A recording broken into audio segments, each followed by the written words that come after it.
Okay, so I'm gonna do what nobody asked for, but everybody actually wants, which is me to talk about wrestling for by myself. I mean, it's great when I have people here, but I just think that um, like I can hold on. Let me. Am I coming in loud enough? You think I'm coming in loud enough? You're. Am I coming in? Yeah. Okay. All right. Cool.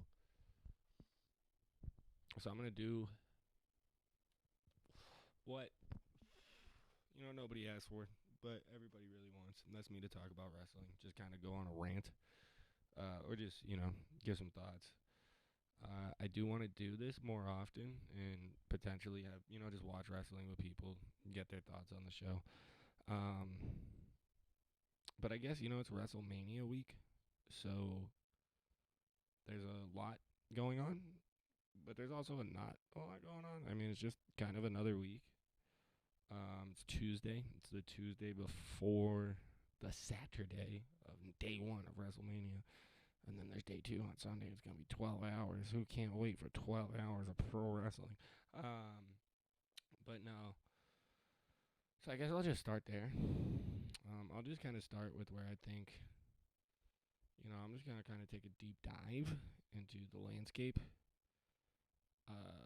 Not that I know the landscape from experience, right? But as somebody that's watched for a good amount of time, has I want to like is study like do you study pro wrestling when you're not a pro wrestler, like, or are you just a fucking mark if you just watch a lot? But I've watched shit well before my time. I've watched a lot currently as an adult.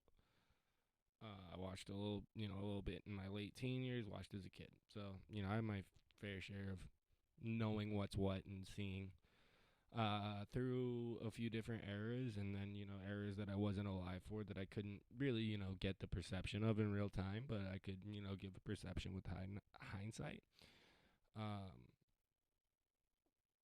and what I'll say right now, right, is I think the first real point I want to touch on is that nobody that's over and like significantly over right now, other than I guess I could say LA Knight as significantly over, and maybe my viewpoint's a little jaded. I think people will disagree with some things I'm about to say, but I think the overall like thesis of I want to say, I don't think you can really disagree with. I think there's certain points you could probably disagree with and make your cases, but it is just my opinion, but I also think that part of my opinion is not fucking wrong. And so I guess the blanket statement is that maybe not now, maybe not with, Paul Levesque, Triple H in charge. But over the past 15 years, let's say from 2017 years, let's say from 2007, right after the Benoit shit. Let's say right after the Benoit shit. After June 2007 to now, 2024, WWE has done a poor job of creating its stars. And I don't think you can debate that, right? Right? There was the next batch of guys that was supposed to be in that time, 2008, 2009, 2010.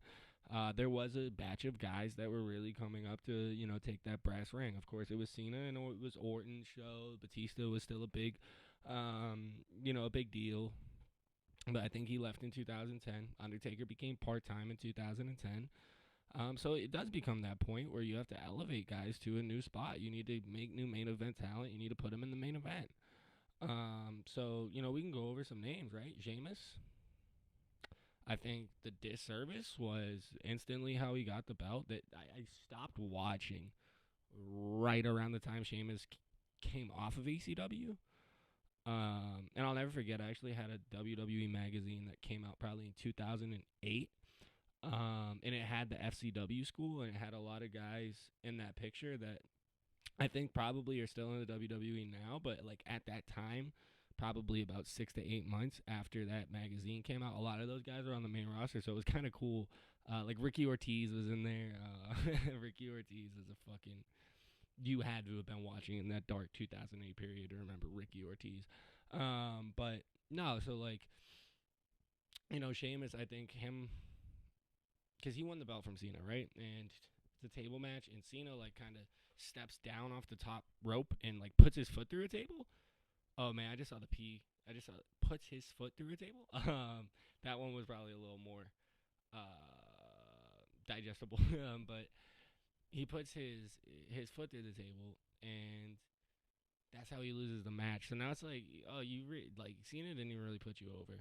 We can get into the Cena and the Nexus shit, but I also don't want to spend too much time on the past, right? And kind of I'm just using these examples from the past to kind of like form why I feel the way I feel about the WWE, or the stars that they've failed to make. So, anyways, right, Sheamus. I'll talk about Cody in a second because Cody really is a huge part of my point. But right, so those guys that they were grooming for the top in 2008, 2009, 2010 were like Sheamus, Vladimir Kozlov, right? Kofi Kingston, the whole shit happened with him and Orton, so his push got halted. Kennedy, we know what happened with Kennedy. Sheamus, Kennedy. There was another guy that I was just really like thinking about. Miz. Miz is not a main event star. He can be in a main event, but he's not the A side of that main event. And like, if we were still doing like pay-per-view buys, the main event Miz, even if he's a B side, probably isn't. I don't think it would draw a lot. I don't think, Miz to me. I wasn't watching when the whole him and R-Truth like take over the show type shit happened. But I think that's the only time people really cared about him in a top guy level. And even then, right, filler for the Cena and Rock feud, and that's a shame, right? Because I do think I did go back and watch some of it, and I think Miz and Truth did some great work at that point.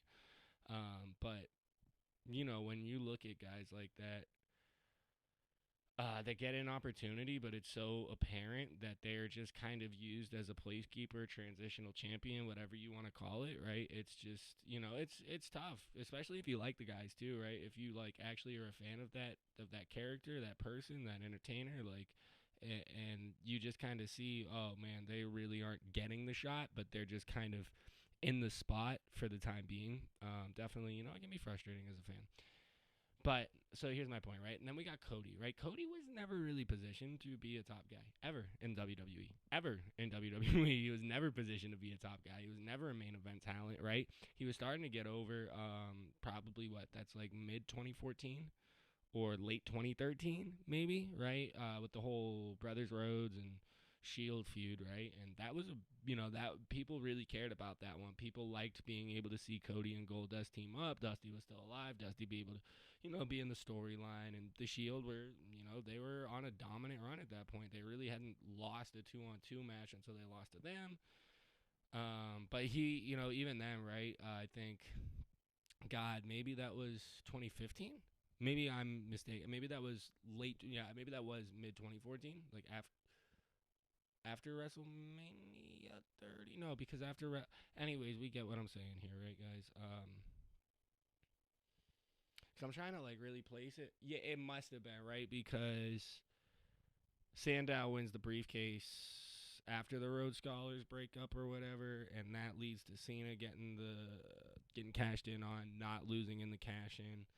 Him and Randy unify the belts. Bryan at 30. So yeah, it's probably somewhere like before WrestleMania 30, I think, because I think WrestleMania 30, right?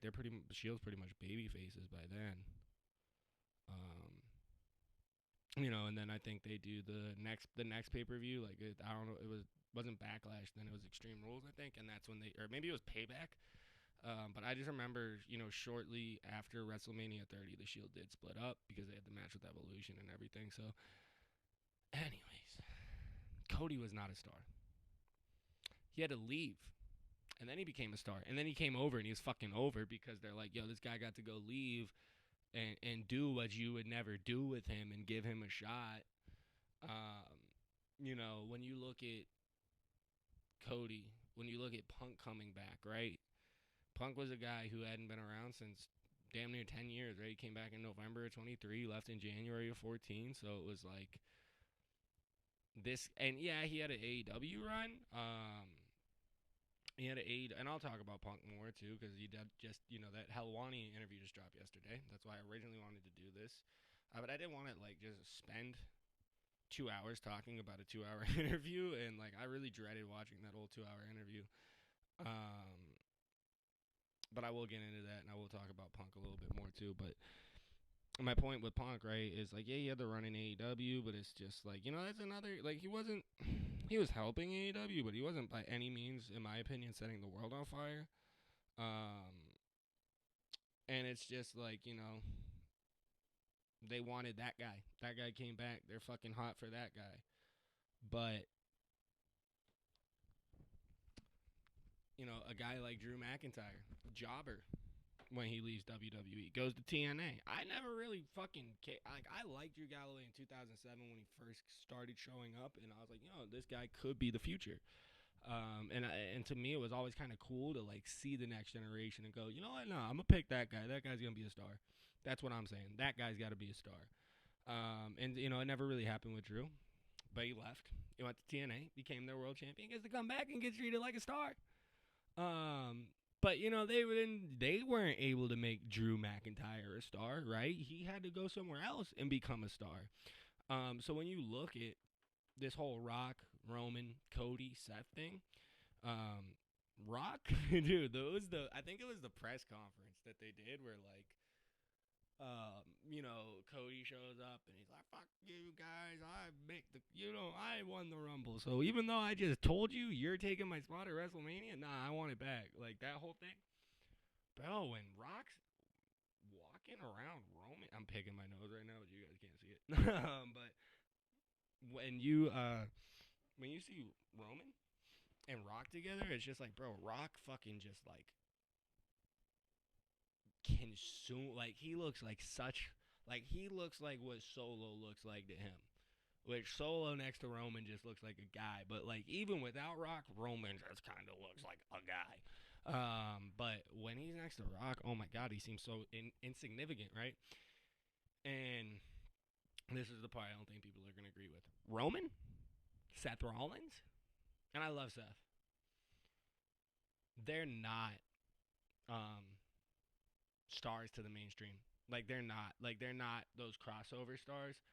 And I think people like want to give Roman all this credit about, oh man, he's reinvented his character, and it was just the fans weren't buying the role they were trying to cast him, and they didn't want to see him be a babyface.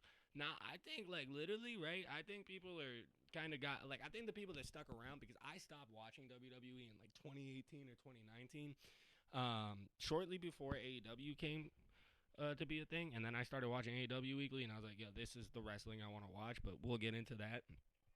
But my thing was like I didn't care. Like I don't want to see Roman be the top guy all the time. I don't want to see Roman versus Brock, be what we're leading to every year. That's gotta be the big marquee match. Is like, yeah, well, of course it is because you've done nothing but job everybody out to Brock, job everybody out to Roman. So there's no other credible threat. So you haven't created any stars. But even with that being said, when you don't have any, like there was, I think Roman beat Cena in like what 2017 at No Mercy, and that was like his. I think he had beaten Triple H right at WrestleMania 32 before that. That was probably like what 2016. Then that was the 2016 WrestleMania.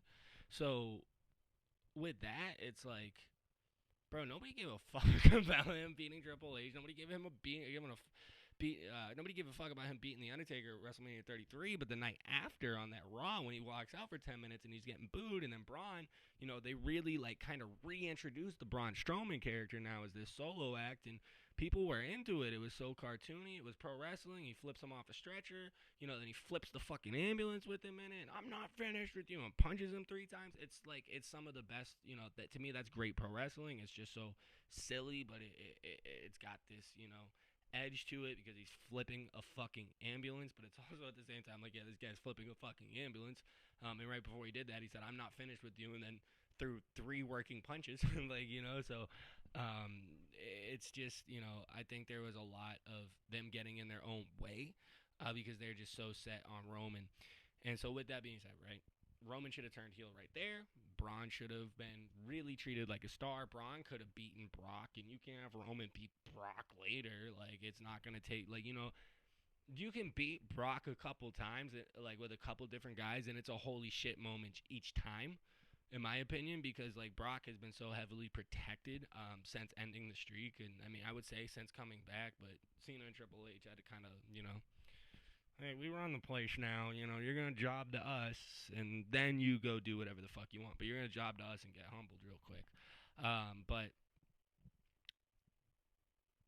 Roman should have had Braun Strowman be his rival through that 2017 to 2019.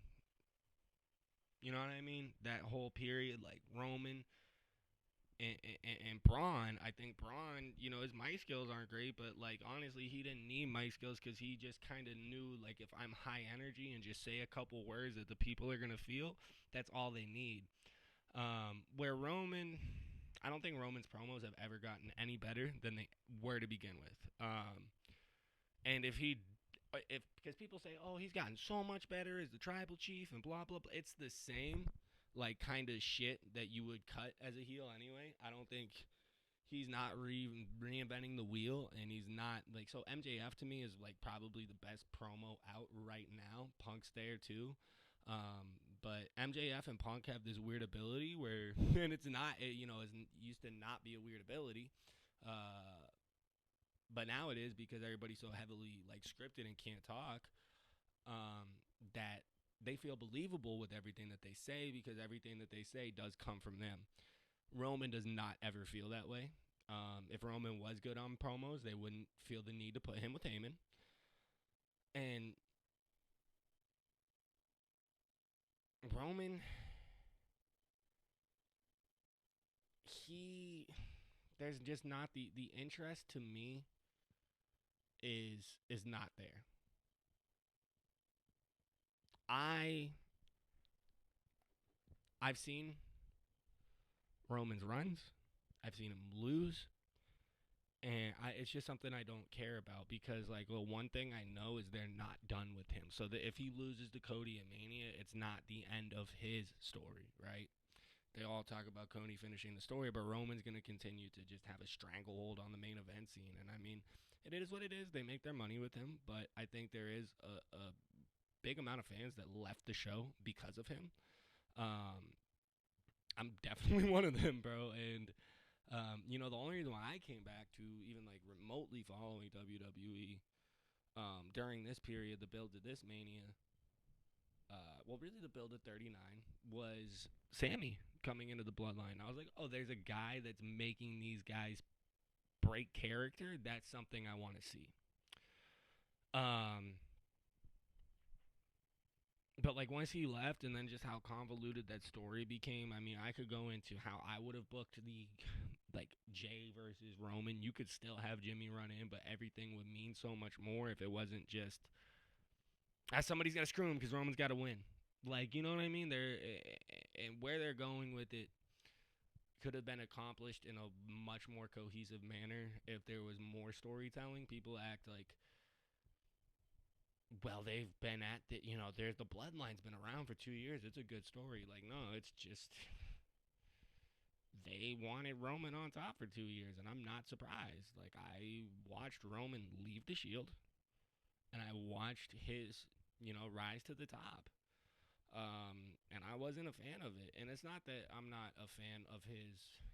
I'm not a fan of his work in the ring, to be honest with you.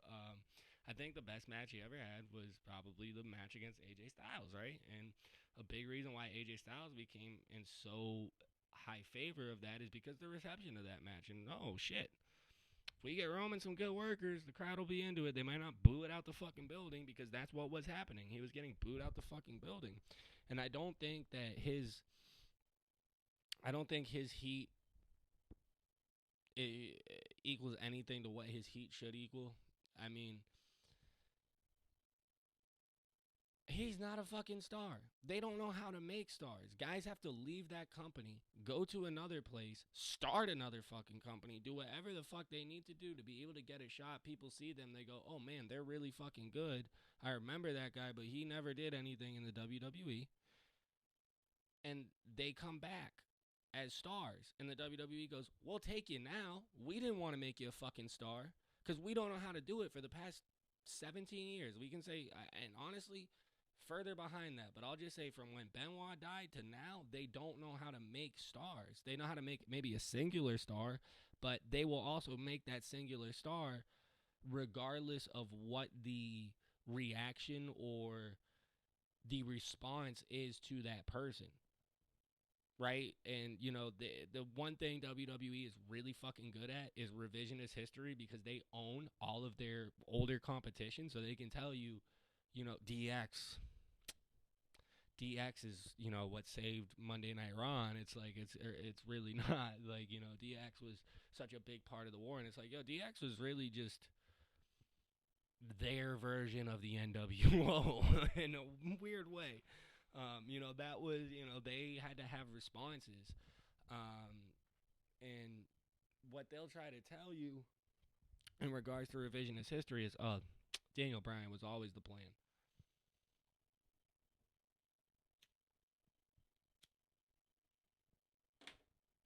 And when I say that,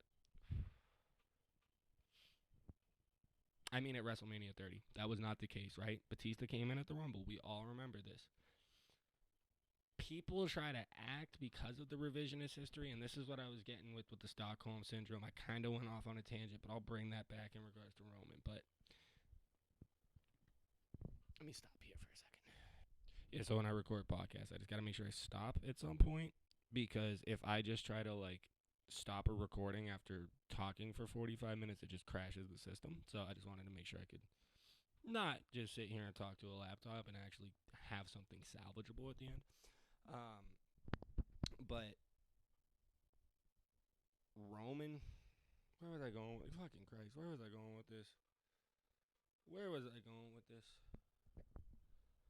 Oh, Daniel Bryan. Daniel Bryan. I remember. This is when I was really getting back into wrestling at this point, was Daniel Bryan coming into WrestleMania 30. Kind of post WrestleMania 29 to WrestleMania 30. Like the night after WrestleMania 29, I started really watching again. And it was, I told it on the last story. I don't gotta fucking get into that. But anyways,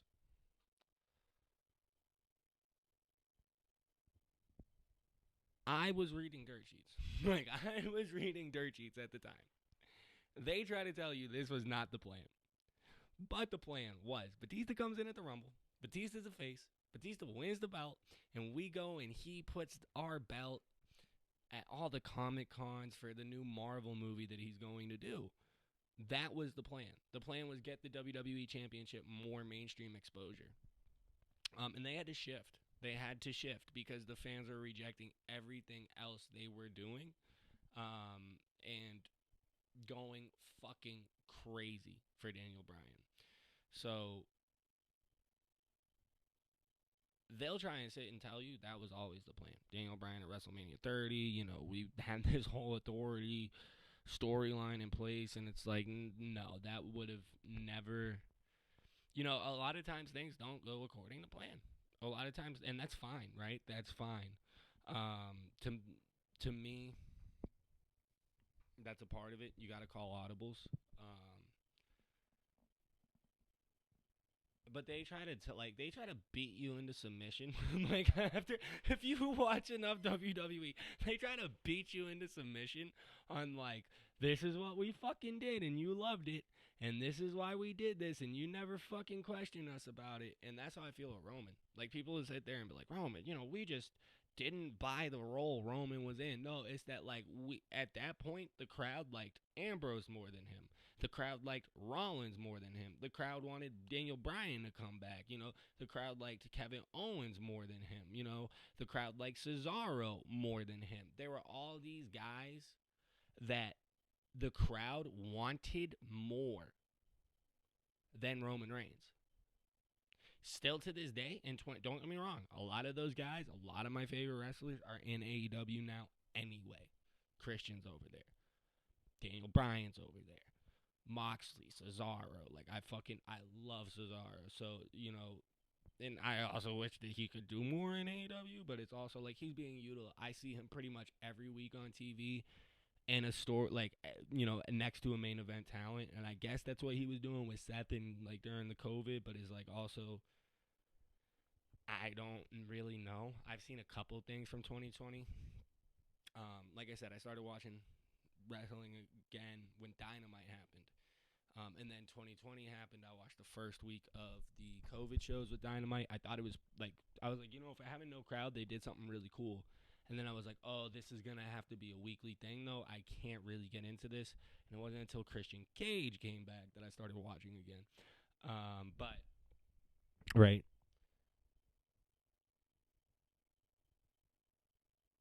when you see there are all these guys at that time that we wanted over him. It wasn't we weren't buying the role that he was in. Like, don't get me wrong, I don't think people like wanted Roman to get fired. But I also think people don't want him in the main event scene. Like when you can have, you know, Bray Wyatt versus motherfucking Seth Rollins, right? Or you can have a Daniel Bryan versus Bray Wyatt, or a Daniel Bryan versus Cesaro, or a Cesaro versus Rollins, or all these other guys that were way more over to the crowd than Roman. Probably not as over to management, right? That's what it all comes down to. But that's why that's where I'm like, you guys are kind of in Stockholm syndrome, where they've told you this is what it is for so long that now you just go, that's what it is, bro. That's what it is. Um, I'm on Twitter a lot, so I just see a lot of the IWC, and my opinion, there are a lot of people that are actually paid to spout out these opinions.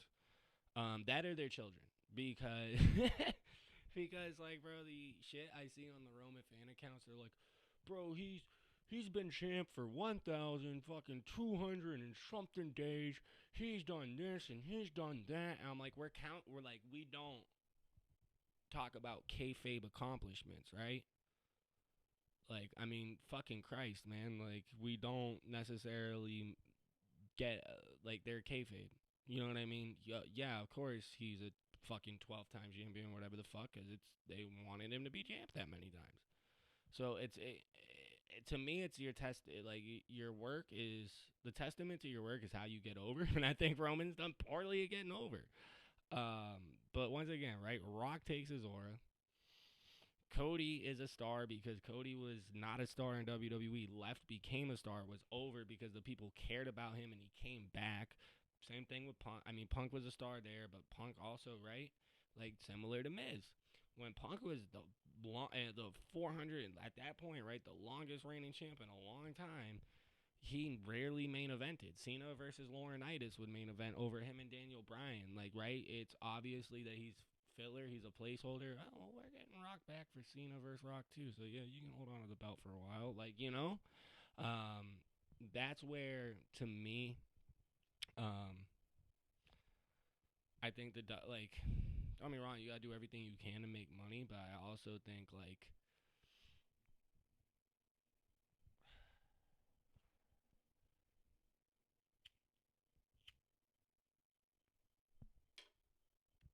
you got to realize that you've done that so much that you really can't create anybody new that you can make money with. You have to go back to these old guys. That's why in 2017 we saw Goldberg come back. It's why, it's why nostalgia still fucking, runs. It's why Undertaker, after he lost at the streak, still got to get another good 5 years out of his fucking run. It's you need to create stars, and I don't think they do a good job of that. How long have I been going on this one fucking topic? Let's click it off of bars. 28 fucking minutes. Holy shit. Whole lot of nothing. All right.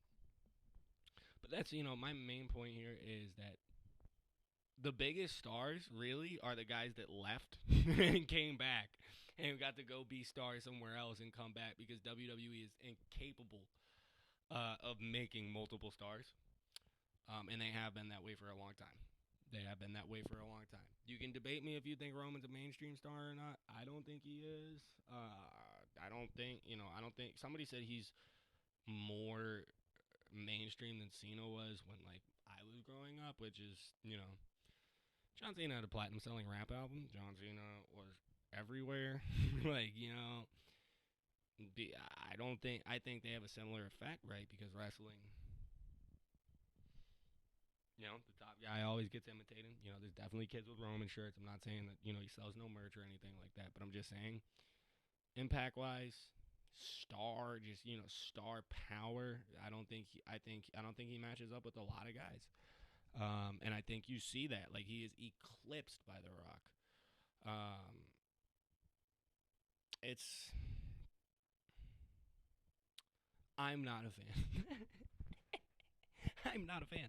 But no, like I definitely think that when you look at guys like Punk, McIntyre, um, who's the other guy? Cody. Like when you see these guys, bro, and you're like, man, crowd really fucking likes them. Yeah, because they went somewhere else. Because if McIntyre never got released, do you think they go, hey, let's take the guy? I mean, granted, it's what they did with Jinder, but Jinder came back on the gas, right? Jinder came back on steroids. They said your body looks great now. Let's see what we can do. Um, no, McIntyre doesn't leave and get on the gas. No, no, and you cannot tell me that he just worked out, right? That wrestlers take steroids, guys. Um, I don't know. I'll touch quickly on the CM Punk interview. I went way too long on that. I feel like I went way too rambly, but I'll just touch quick on the CM Punk interview. I watched some of it. I thought the funniest thing is when he first sits down and Ariel says something about his haircut. He's like, "Oh yeah, you kind of came back with a fade at Survivor Series. Now you're kind of going with the, like a classic look." And he has this shit-eating grin on his face, like, "I'm home now." And it's like, bro, I know you did not mean those words. Like, I know you hate the fucking company you work for in a way. And right, we can go back to Art of Wrestling, and I'm glad I say that because in the Art of Wrestling podcast, when he's airing out all his fucking grievances with WWE, oh, it's all about fair pay. Oh, it's all about, creating, standing up for people in the locker room. It's all about, it's a complete opposite of what he said his issues were with AEW. AEW, oh, too many people have guaranteed pay. It's fucking up the business. And, um, you know, he wanted to have a good match. In 2014, I was like, oh, they're not in the business of making money. They're in the business of having good matches, which, um, somebody told me the other day, they were like, yeah, I don't care if it's a banger match, but if there's not a story. And what I find funny is that most people that say that are the diehard, like the shills of WWE that don't watch AEW.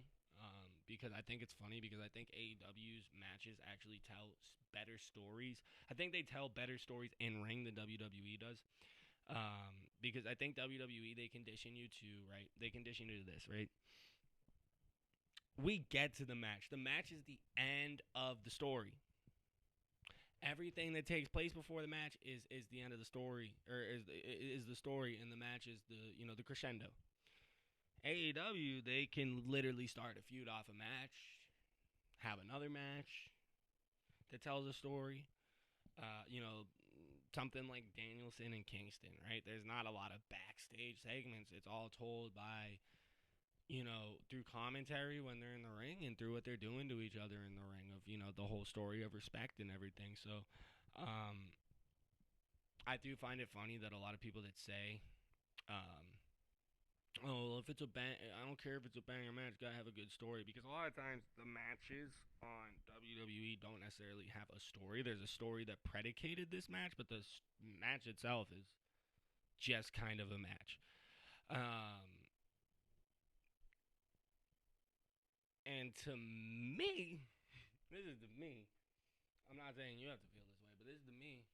You know what's gonna really get me into a wrestling match is some good fucking wrestling. Some cool fucking moves. Some cool spots. I don't necessarily need to know why the fuck they're fighting. What led to this fight? Because if I'm like, yo, these dudes are really fucking talented and this match is fucking insane. This dude just did, goddamn a 630. Bro kicked out at 2, got up, hit a fucking Rainmaker. And a spike pile drive, like, you know what I mean? Like, I'm gonna be into that because I like fucking wrestling. So yeah, I think that shit's really funny. And then I'll just touch on AEW real quick too. I'm just gonna put a fuck it. I'm putting this bitch to bed before 40 minutes. No sir, I'm not doing this for an hour. Um, I just think that like AEW, they need to sell out some fucking houses. I think if they could get one more good star, like, and when I say star, I love Okada. I think Will Ospreay can be built to be a star, And I'm not saying that he's not a star right now, but I think, when I was just talking about Seth's not a star to the mainstream, Roman's not a star to the mainstream, the same can be said for Will Ospreay.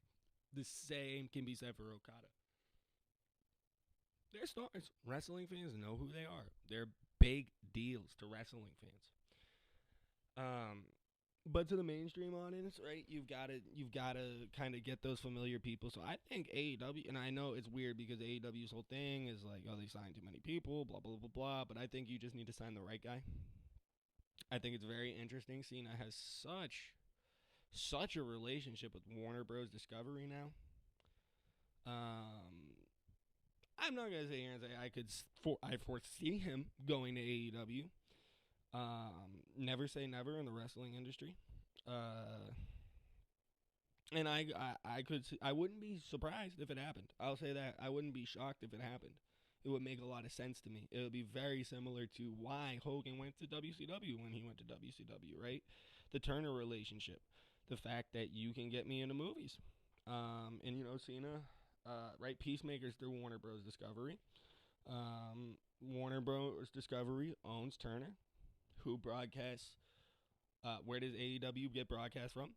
Turner Network Television, Turner Broadcast Systems, whatever the fuck TBS stands for. So I do think that's very interesting. I think, of course, if they got John Cena, that is a game changer.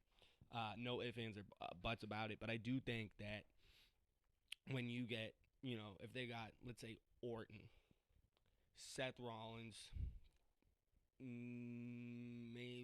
maybe Seth, maybe Kevin Owens. The only reason why I would say Seth Rollins, I know I just said that he's not really a mainstream star, but it would be so impactful because he is currently a top guy in the other company. Or in WWE, that if he left and went to AEW, it would be kind of like, oh shit, they just jumped. It'd be like Kevin Nash or Scott Hall going, in my opinion.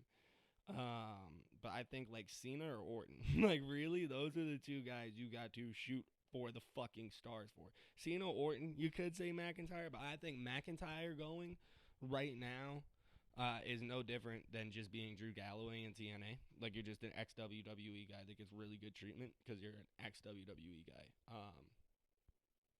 I don't see anything special about him, bro. I really don't. I liked him as in like '07. But I was that era of TNA. I remember more than I probably would like to when they're going to Pop TV, they're going to Destination America, MVP like is all over the show. Bobby Lashley, Drew McIntyre, Kurt Angle's like on his way out. Bobby Roode's still there for a second. Like, I those group of guys, not Rude, not Angle, but the Bobby Lashley, the Mr. Andersons, the MVPs, I like all these wrestlers. Don't get me wrong, I like them all as wrestlers. But when you go like Bobby Lashley, yes, I definitely think as soon as Bobby Lashley came back in 2017, you should have built towards a Bobby versus Brock match. Make Bobby the top guy, bro. Like that's the thing. They did a very half-assed job with Bobby Lashley and trying to make him a main event talent when he came back. Drew they've done a little bit better with, but Bobby Lashley like is just kind of Bobby Lashley, like he's just there on the show. And he did beat Brock, like that's what's so fucking crazy. They didn't make it mean anything. So there's just there's a lot that I think AEW, the quality of the show, great. I think my thing with wrestling, if you look at television ratings, people like viewers rarely increase, right? By the end of the show, all right, let's say Roger has 1.5 million. By the end of the show, there's probably 1.1, if not less than a million people watching, right? AEW Dynamite draws about 800,000 viewers fucking faithfully every week. Dynamite at least. By the end of the show, there's about 600,000 people still watching, right? So 200,000 people drop off. And to me, as somebody that loves pro wrestling and somebody that's watched pro wrestling all my life, as you watch a pro wrestling show, like on television, if I had 15 casual fucking fans with me, as I go through each segment, and it's all right. When you see something you don't like or that takes you out of this, walk out the room. By the end of the show, there'll probably be maybe 2 or 3 people, including myself, right? Because To me, I love pro wrestling. I've watched it pretty much my whole fucking life. But to me, there's always portions of it that just removes people from it, or I don't like this, I'm gonna flip the channel. They go watch something that's gonna catch their interest in a more continuous manner. To really, that's what I'm saying. 3 hours of Raw is insane. That's why I also have not really looked back at going to watch Raw weekly. Is that's 3 hours on a Monday night from 8 p.m. to 11 p.m. The people that sit there and watch all 3 hours of Raw with the commercials are socio fucking paths.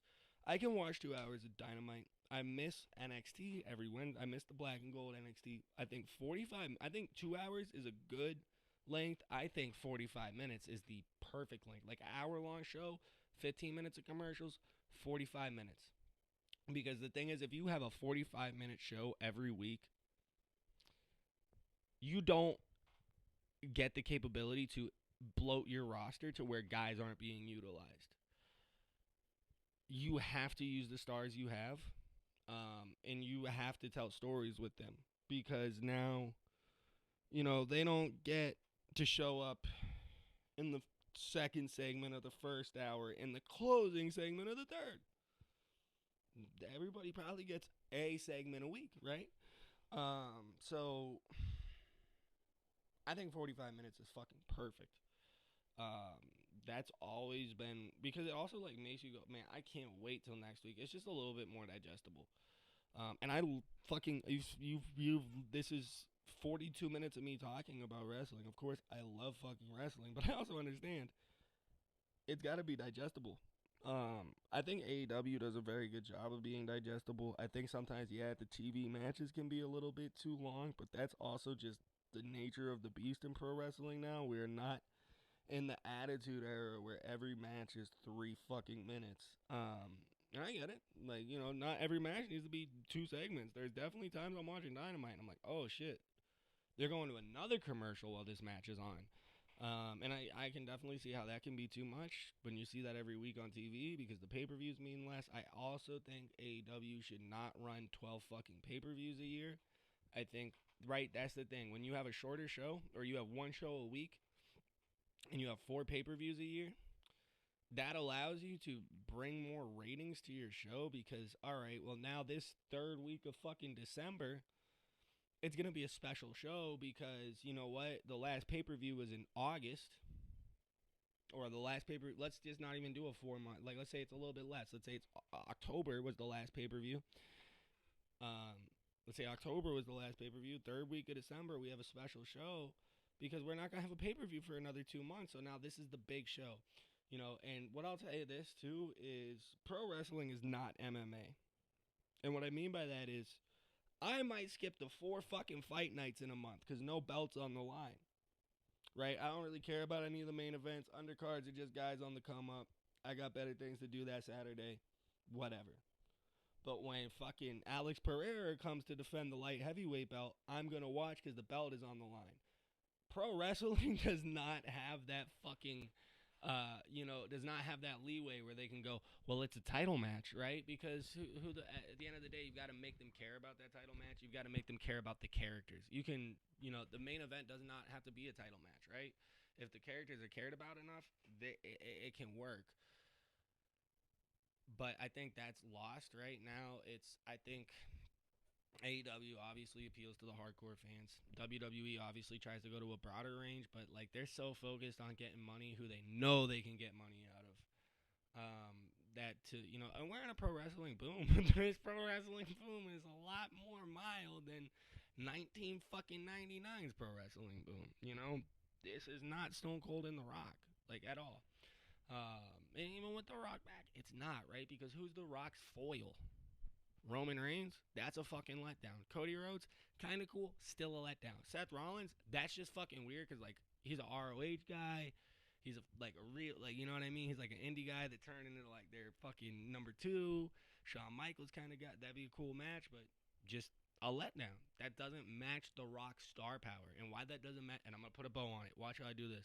The reason why he doesn't match The Rock's star power is because exactly what I was talking about. For the past 15 fucking years, even longer, they don't know how to create more than one star. So You know, they fuck themselves. They fuck themselves. They don't have people that you care about. You have to leave that company, go get over, and come back, and then they'll give you the shot. I'm closing with that. I'm closing with that. Fuck that. Fuck that. I'm closing with that.